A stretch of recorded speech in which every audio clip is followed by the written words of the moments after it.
ये कहानी एक छोटे से जंगल की है जिसमें एक पेड़ पर मीनू चिड़िया रहती थी। मीनू चिड़िया बहुत ही ज्यादा होशियार थी। उसी जंगल में एक कबूतर किसान भी रहता था जिसका अपना एक काफी ज्यादा बड़ा खेत था जिसमें वे तरह तरह की फसलें लगाता था। मेरा खेत कितना बड़ा है और मेरे खेत में तरह तरह की फसलें भी लगी हुई हैं।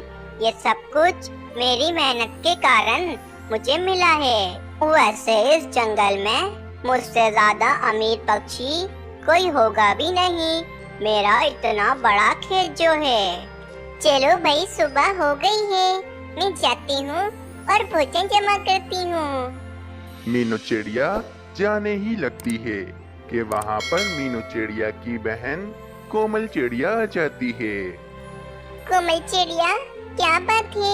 तुम इतनी ज्यादा उदास क्यों लग रही हो? कोई बात है तो मुझे बताओ।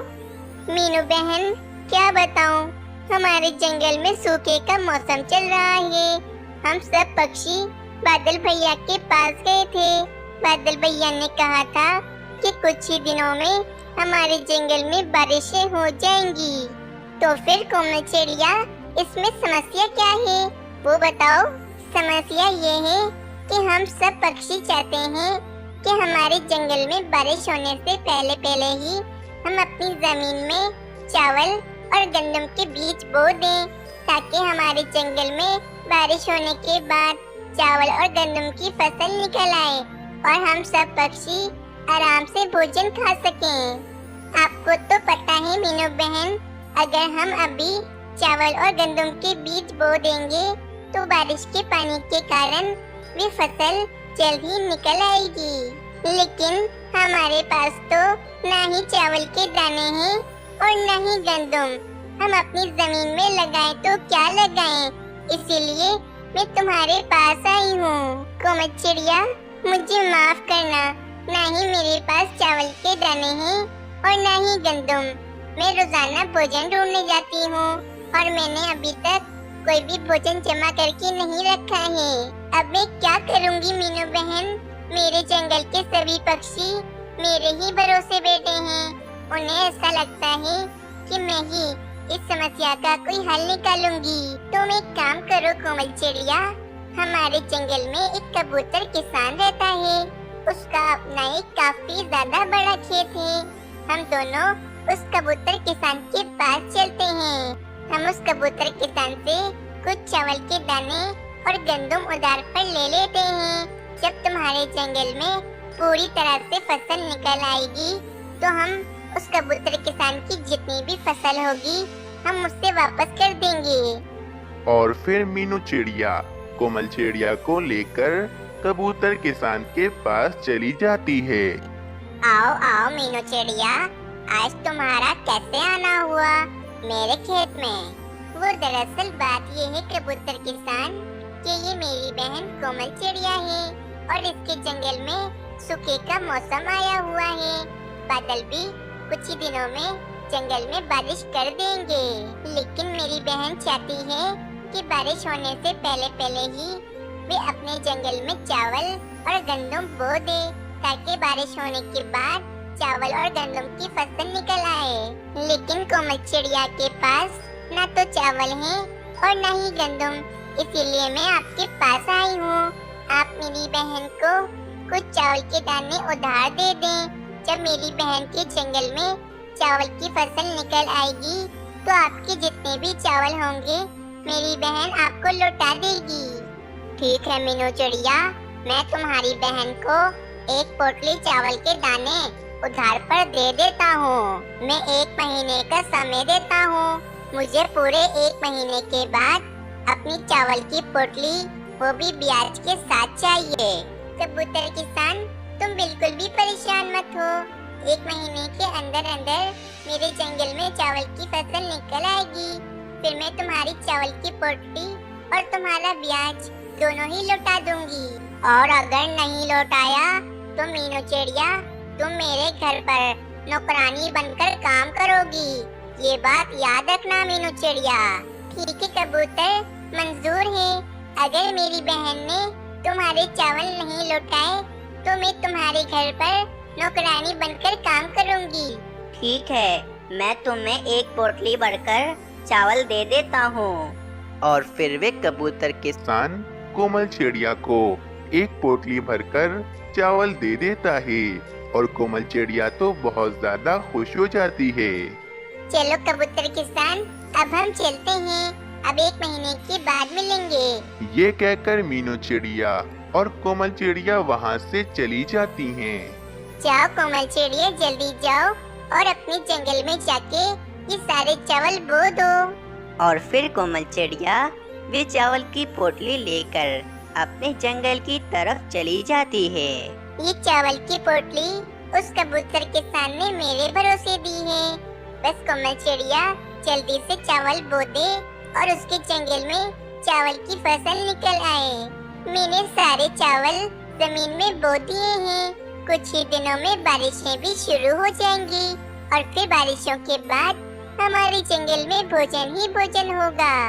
फिर ऐसे ही कुछ दिन बीत जाते हैं, लेकिन जंगल में तो बारिशें हो ही नहीं रही थीं।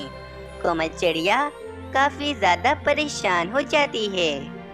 बाप रे, अभी तक हमारे जंगल में बारिशें नहीं हुई। कब बारिशें होंगी और कब चावल की फसल निकलेगी और मैं कब उस कबूतर किसान के चावल उससे वापस करूंगी। मैं अब और नहीं रुक सकती हूँ, मेरे पास बहुत ही कम समय है। कबूतर किसान ने 1 महीने का समय दिया है और आधा महीना तो ऐसे ही गुजर गया है। मैं मीनू चिड़िया के पास जाती हूँ। और फिर कोमल चिड़िया फौरन मीनू चिड़िया के पास उसके जंगल चली जाती है। कोमल चिड़िया, तुम्हारे जंगल में बारिशें हो गई ना? कहाँ हुई बारिशें? मीनू बहन, पूरा आधा महीना गुजर गया है, लेकिन अभी तक हमारे जंगल में बारिशें नहीं हुई। कब बारिशें होंगी और कब चावल की फसल निकलेगी और कब हम उस कबूतर किसान के चावल उसे लौटाएंगे? कोमल चिड़िया, तुम्हारे जंगल में बारिशें क्यों नहीं हो रही हैं? अगर 1 महीने के अंदर अंदर हमने उस कबूतर किसान के चावल उससे नहीं लौटाए तो मुझे उस कबूतर किसान के घर में नौकरानी बनकर काम करना पड़ेगा। मीनू बहन, तुम बिल्कुल भी परेशान मत हो। हम दोनों बादलों के पास चलते हैं और बादल भैया को याद दिलाते हैं कि उन्हें हमारे जंगल में बारिशें करनी है। फिर कोमल चिड़िया और मीनू चिड़िया बादलों के पास चली जाती हैं। बादल भैया, आप तो बहुत भुलक्कड़ हो गए हैं। आपने मुझसे कहा था कि आप कुछ ही दिनों में हमारे जंगल में बारिशें करेंगे, लेकिन आज पूरा आधा महीना गुजर गया है। आपने अभी तक हमारे जंगल में बारिशें नहीं की हैं। कोमल चिड़िया, मुझे माफ करना। मैं तुम्हारे जंगल में बारिशें करने आ रहा था, लेकिन मुझे खबर मिली कि एक जंगल में काफी ज्यादा आग लग गई है, तो मैं अपने सभी साथियों को लेकर उस जंगल में बारिश करने के लिए चला गया। अब हम पानी जमा कर रहे हैं। जैसे ही पानी जमा हो जाएगा तो हम तुम्हारे जंगल में बारिशें करने आ जाएंगे। बादल भैया, आखिर पानी कब जमा होगा? आपको कुछ मालूम है? बस कोमल चिड़िया, आज का 1 दिन और दे दो। कल मैं अपने सभी साथियों को लेकर तुम्हारे जंगल में बारिश करने के लिए आ जाऊंगा। और मीनू चिड़िया, सब ठीक है ना? तुम्हारे जंगल में गर्मी तो नहीं पड़ी है ना? और सूखे का मौसम तो नहीं आया है ना? नहीं नहीं बादल भैया, हमारे जंगल में किसी भी तरह की कोई भी समस्या नहीं है, क्योंकि आपने हमारे जंगल में अभी कुछ ही दिनों पहले बारिश जो की थी। और फिर कोमल चिड़िया और मीनू चिड़िया अपने जंगल की तरफ चली जाती हैं। अगले दिन कोमल चिड़िया के जंगल में काले काले बादल छा जाते हैं और कुछ ही देर में जंगल में जोरों शोर से बारिश शुरू हो जाती है। मीनू बहन, जंगल में बारिश शुरू हो गई है।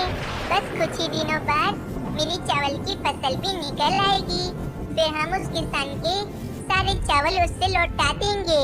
कुछ ही देर के बाद बारिश भी रुक जाती है और जंगल में हर तरफ हरियाली ही हरियाली हो जाती है। और फिर कुछ दिन ऐसे ही बीत जाते हैं। आज कोमल चिड़िया की चावल की फसल काफी ज्यादा बड़ी हो चुकी थी। कोमल चिड़िया भी काफी ज्यादा खुश थी। मीनू बहन, चावल की फसल कितनी बड़ी हो गई है। मैं आज बहुत खुश हूँ। चलो सबसे पहले हम उस कबूतर के चावल उससे लौटा देते हैं। कोमल चिड़िया, हमें उस कबूतर किसान को 2 पोटली भरकर चावल देने हैं। एक पोटली वो जो उसने हमें उधार पर दी थी और दूसरी पोटली उसका ब्याज। और फिर कोमल चिड़िया 3 पोटली भरकर चावल मीनू चिड़िया को देती है और कहती है, मीनू बहन, ये 2 पोटली उस कबूतर किसान की और ये 1 पोटली तुम्हारी है। ये 1 पोटली खत्म हो जाए तो तुम उसे दोबारा चावल लेने के लिए आ जाना। शुक्रिया कोमल चिड़िया। चलो अब मैं चलती हूँ। और फिर मीनू चिड़िया उस कबूतर किसान को लाकर उसकी दोनों चावल की पोटलियां दे देती है। ये लो कबूतर किसान, 1 पोटली जो तुमने हमें दी थी वो, और दूसरी पोटली तुम्हारा ब्याज। शुक्रिया मीनू चिड़िया, लेकिन इस बार मुझे काफी ज्यादा चावल की फसल लगी है, इसीलिए ये 2 पोटली भरकर चावल की मुझे बिल्कुल भी जरूरत नहीं है। इसीलिए ये चावल तुम रख लो। और फिर मीनू चिड़िया वे दोनों चावल की पोटलियां लेकर अपने घोंसले की तरफ चली जाती है। इस कहानी से हमें ये सीख मिलती है कि अगर हम सच्चे दिल से किसी की मदद करें तो उसका फल हमें